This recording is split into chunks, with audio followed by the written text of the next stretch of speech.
Hello, everybody. On today's Lunch and Learn, we have Dr. Mitch Wolden, and he is going to tell us a little bit about himself, but we have a lot of questions about his area of expertise in the land of kind of physical therapy and his studies in chronic pain. So, Mitch, I'll let you tell us a little bit about yourself and what direction we're going to go today.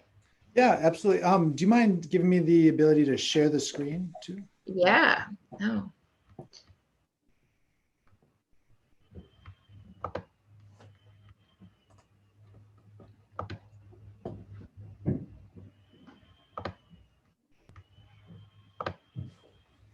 All right, you should be good. All right.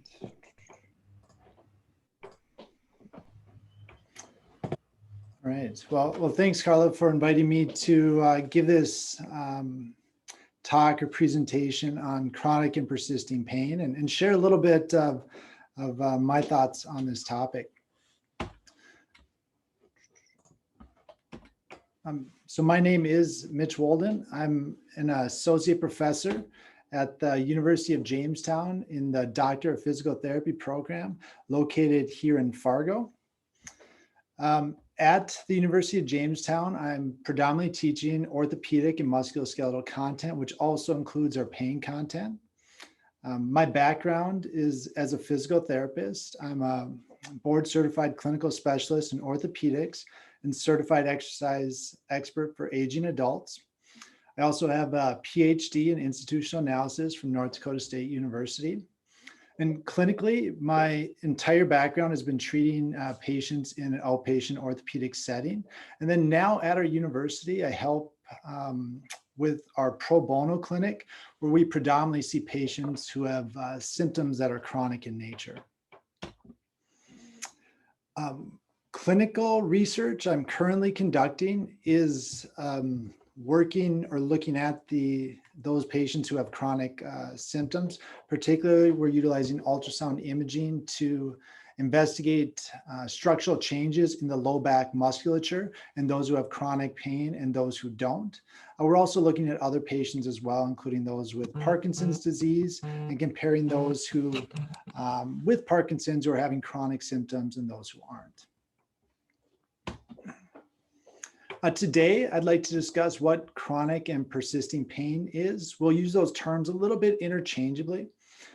Also describe who's affected by chronic or persisting pain, explore common medical treatments for chronic and persisting pain, and examine recommended management strategies for chronic and persisting pain. Before we talk more about what pain is, I want to start with a patient. We'll call him Mr. Jones. So Mr. Jones was about 38 years old when he woke up one fall morning with back pain so excruciating that he struggled really to even dress himself. His doctor then referred him to a hospital for an MRI, which showed that some of the sponge-like discs that separate the spine's vertebrae were bulging out of the slots, and he was diagnosed with slip discs. And such slip discs can be caused by an injury, but they can also be the sort of thing that can just happen as we get older too. So Mr. Jones was then injected with steroids, provided some temporary relief. And the next step was an opioid prescription to help him cope with his pain. But the pain persisted. And he found himself becoming a little bit loopy. And he was really unable to work or do much else at this point. So Mr. Jones, who had been a carpenter, sank into depression. And 3 years into this ordeal, he reported that he was thinking of ending it all. Pain by itself does not kill people, but it makes a huge number of lives miserable. To live with chronic pain is to live with daily challenges around simple tasks that others often are taking for granted. It often means being disbelieved, stigmatized for not getting better, or judged as not coping. It might mean living with poor mental health and self-esteem, an increased absenteeism or missing activities such as school or work, It's associated with the breakdown of relationships and even socioeconomic disadvantages. For society, the costs are staggering. Low back pain is the leading cause of years lost to disability, which is a measure of a person's quality of life. It also costs hundreds of billions of dollars in our health systems annually to treat chronic symptoms, including expenses on expenditures, productivity losses, and reduced quality of life. So I think it's important that we kind of start with what pain is, or what is pain. And to try to talk about that, I'm actually going to go back to some of where this started. And it was in 1644, Rene Descartes introduced the pain theory that pain was the result of tissue injury, which then activated pain fibers that traveled to a specific point in our brain. Descartes' theory of pain formed the foundation that research and subsequent medical treatments were based upon, that there's a direct link between the amount of tissue damage and the level of pain a person experiences. Meaning that if we can identify the cause of pain, then we can fix it. Such as if we remove our foot from the fire, our pain should get better. However, this theory has been proven not to be true. Pain does not always match the level of tissue damage. We've often heard stories of soldiers who were wounded in battle, but kept on going, only to realize later that they were shot or injured. Or even for yourself, think about, have you ever woken up with a bruise on your leg and wondered how it got there? A bruise is an indication of tissue damage, yet we may not even realize that something happened. Or consider, why does something as minor as a paper cut hurt so badly? All of these questions and examples have led to a need for a deeper understanding as to what pain is, so that then we can improve our ability to manage the symptoms of pain. So coming back to our question is, what is pain? According to the International Association for the Study of Pain, pain is an unpleasant sensory and emotional experience that's associated with or resembling that associated with actual or potential tissue damage. So that's a lot to kind of unpack, but we'll look at it a little bit.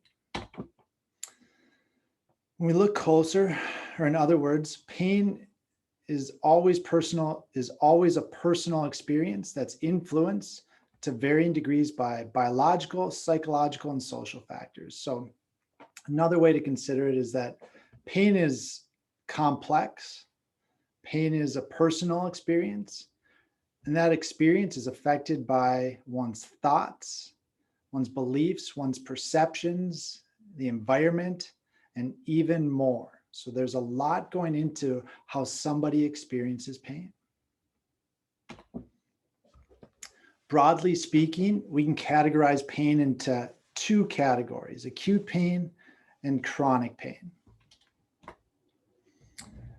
So what is acute pain? It's defined as a direct result of actual or potential tissue injury due to a wound, disease, or invasive procedure, something like a surgery.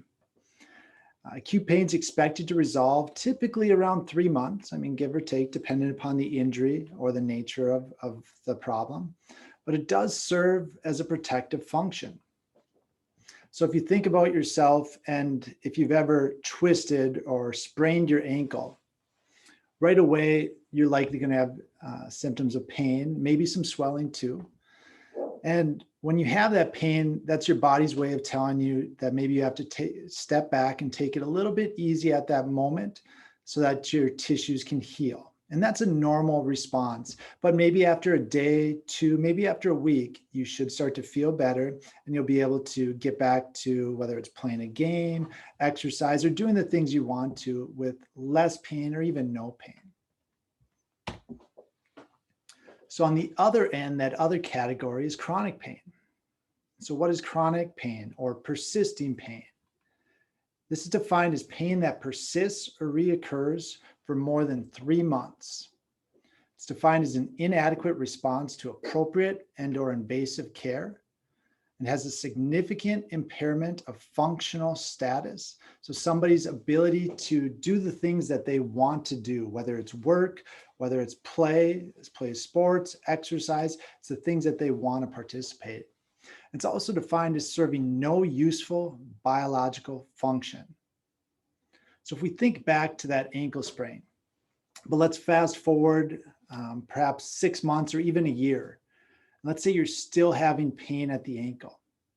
Well, we know that those tissues that were originally injured should have healed at this point, but yet we're still having symptoms that might be limiting a person's ability to participate or do the types of activities that they want to. So this is not serving a biological function for those individuals.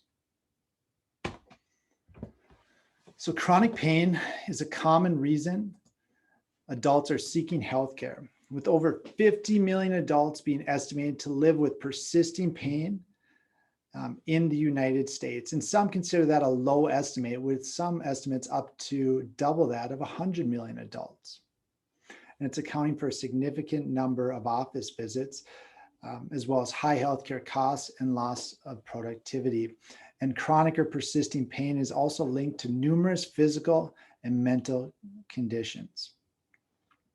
Chronic pain is characterized by physical impairments and/or emotional distress and is a leading cause of suffering and disability. When we think of chronic pain, I think it's important that we also highlight that emotional component, because that's something unique to chronic and persisting pain. So doctors used to think that back pain was almost entirely the result of mechanical damage to tissue beyond the capacity of things like x-rays to detect. Then we've had increased uses of MRIs, but that's also shown that that really isn't true. A definitive cause, a physical cause, such as pressure on a nerve or even severe arthritic changes, is found in only 5 to 15% of people with back pain. Right now, there's increasing evidence that persisting pain is not mechanical in origin and instead is experienced in a person's brain, not in the body. In our bodies, we have nerves that come into our brain and tell the brain when something is amiss or going wrong. And then the brain projects an appropriate sensation, which is often the experience of pain. So think of that ankle sprain. When we injured our ankle the first time, initially the nerves in our body send signals that let our brain know that something was wrong, and our brain projects the experience of pain. And that's a normal response. That's something we want to happen. However, in people who are having chronic or persisting pain, that process can be affected or altered. And one way to think of that process is to think of it as kind of an overactive fire alarm, like a fire alarm that's going off even after the fire has been extinguished, or an alarm system, security system for your house, where normally it might take a broken window to set off that alarm system. For somebody who has chronic or persisting pain, it might be something as simple as a leaf blowing by the front door activates their alarm system. So we'll often say that they're more sensitive to different stimulus or different types of activities. Evidence has shown that chronic or persisting pain is often related to other aspects of a person's life beyond the physical impairments, such as financial problems, sleep deprivation, and marital problems. In addition, chronic or persisting pain is associated with other chronic health conditions, including cardiovascular disease, diabetes, smoking, and obesity, to name a few. So right now, I'd ask you to just take a minute and think to yourself of someone that you know who has chronic or persisting pain. How long have you known that this has been going on? And think about, what are they trying to do to treat their symptoms? What have they tried for that? And in what ways did those treatments help or maybe not help that person?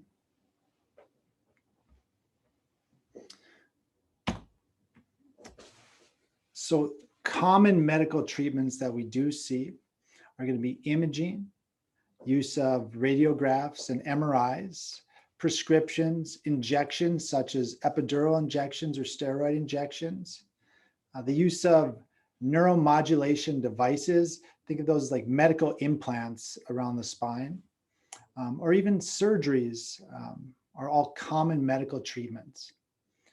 But these types of common medical treatments have been designed to fix a cause of pain, but they've largely remained ineffective and in some cases even harmful for patients.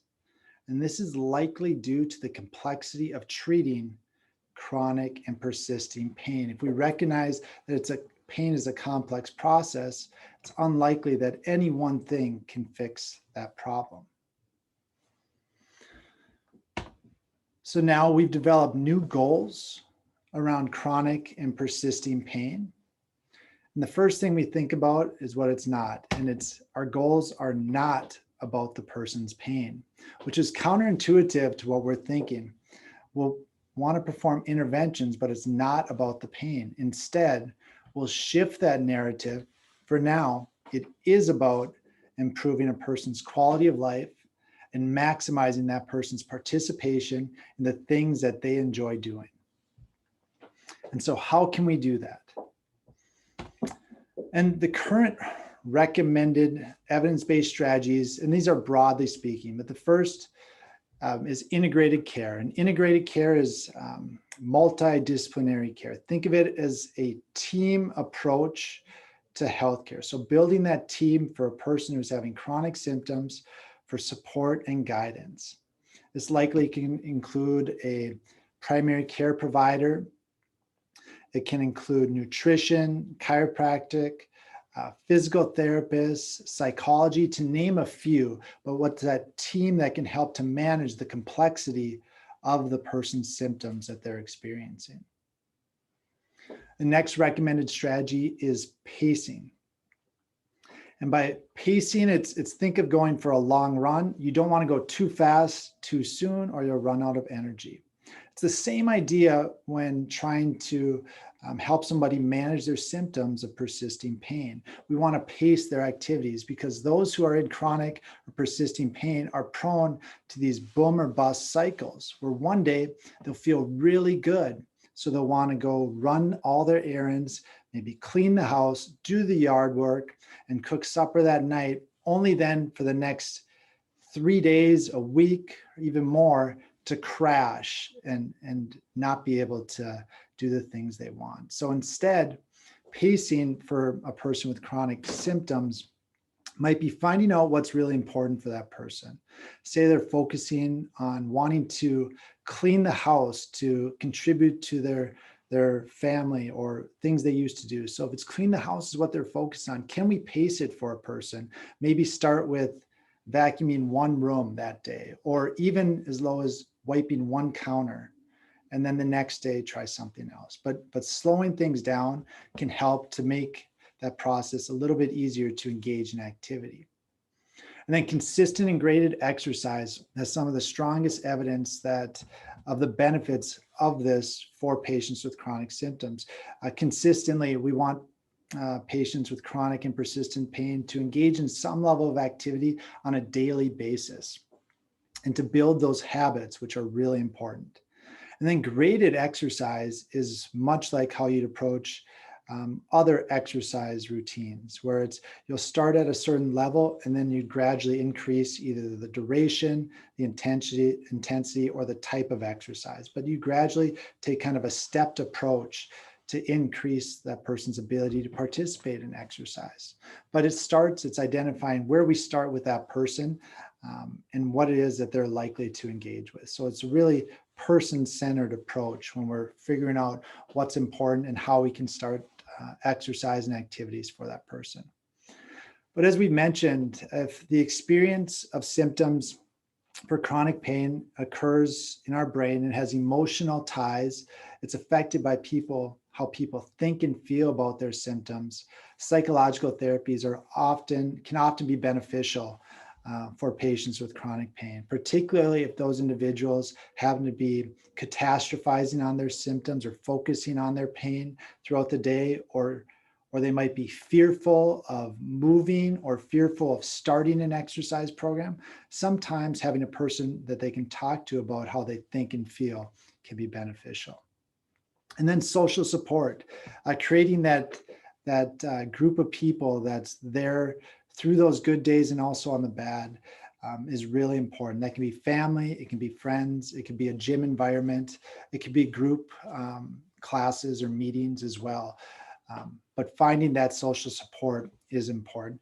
And then these are some of the most common, but you'll often see other adjunct interventions that can be used to help manage symptoms in a short term, such as the use of manual therapy techniques or even modalities like ice or electrical stimulation can be used, but the goal for using those should be to get the person involved in this movement activities. So for patients with chronic or persisting pain, they need reassurance that they're going to be believed, respected, and supported, and not blamed if a treatment does not work. So really giving that patient or individual the support they need. We should also keep in mind that the language that we use is a powerful tool that we can be used to enable and encourage our patients. It's important that we consider the language that's used in individuals with persistent pain. We want it to be positive and empowering, but also remaining factual at the same time. So to come back to where we started and revisit our patient, Mr. Jones. So to date, Mr. Jones has not taken pain medication for almost a decade. And to keep his pain at a manageable level, every day he starts his day off by stretching at home for about a half an hour, followed by an hour to an hour and a half at his gym. He attends regular support group meetings. And at this time, he leads a full life and is able to do the things that he wants while he continues to manage his symptoms. So listed here is references, and I'm happy to provide any or all of these. And they're also listed throughout the presentation. But if there's any questions too, feel free. I'm happy to take questions now, or feel free to reach out to me directly, and I can share my contact information too after the meeting. Mitch, I have a question. So in your experience in like your research and working with people, you talk about the integrative care model, and obviously there are some providers who understand chronic pain probably more than others. How do you help those patients who maybe they went to their doctor and you have osteoarthritis in your knees, you have chronic knee pain, you shouldn't move, like you shouldn't exercise, you shouldn't do that? How do you start changing a mindset for when another provider may not be as knowledgeable in chronic pain and how to stagger their kind of progression through it? That's a really good question. I think certainly there's challenges in medicine about the mixed messages that patients receive. And that's a really good example where one person who perhaps is trusted might say something that's contradictory in what the evidence says could be beneficial for the patient. And of course, it always depends upon the patient and the context. But for me, if we're seeing the person in the clinic, we try to go through our normal evaluation for the patient and share what it is that we're finding. But during that conversation, we really try to see what the patient is thinking and feeling about their symptoms. And that's going to guide that. If they're really fixated on what that other provider said about their lack of movement, I'll ask them if it's okay if I share information about what I know about their movement. And so trying to get their permission to share what it is I know, and talking about the benefits of activity, movement, and how that has the positive consequences associated with that. And then we'll always ask to how the person feels about that information and what they think about it. So really trying to engage them in the process. I found that in particular for those who have chronic and persisting pain, it's really hard. It's hard for that person, but it's a hard population to manage. And in some ways, that person has to be ready for that type of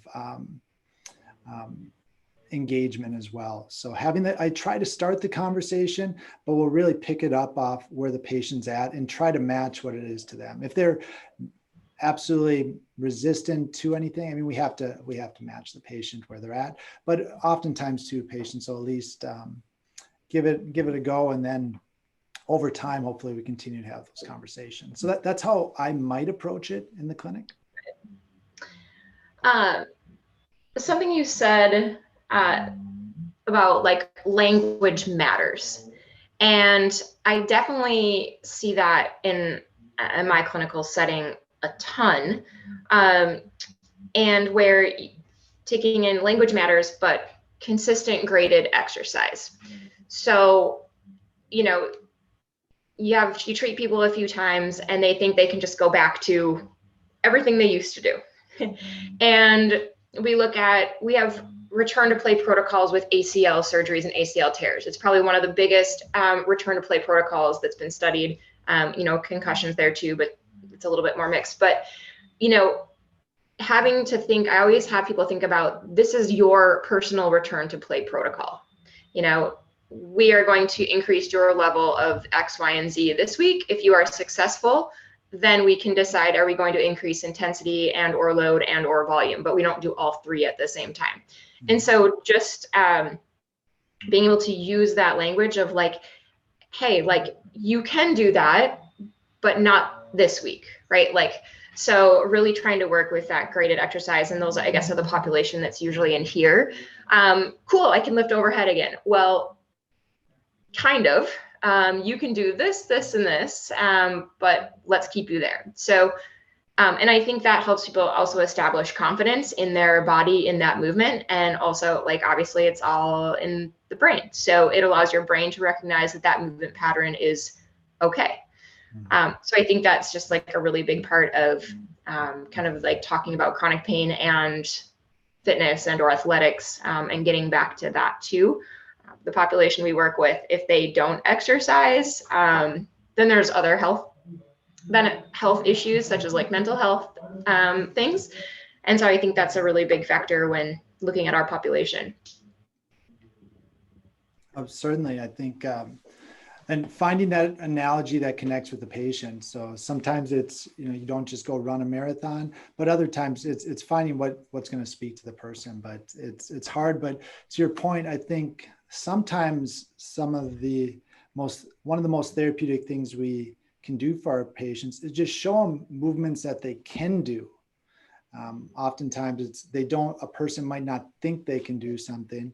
And so maybe it's not an overhead press, but maybe they're concerned even about bringing their arm over their head, and just showing them that is okay to move in certain movement patterns. Sometimes that can be one of the most therapeutic early steps that we can take as well.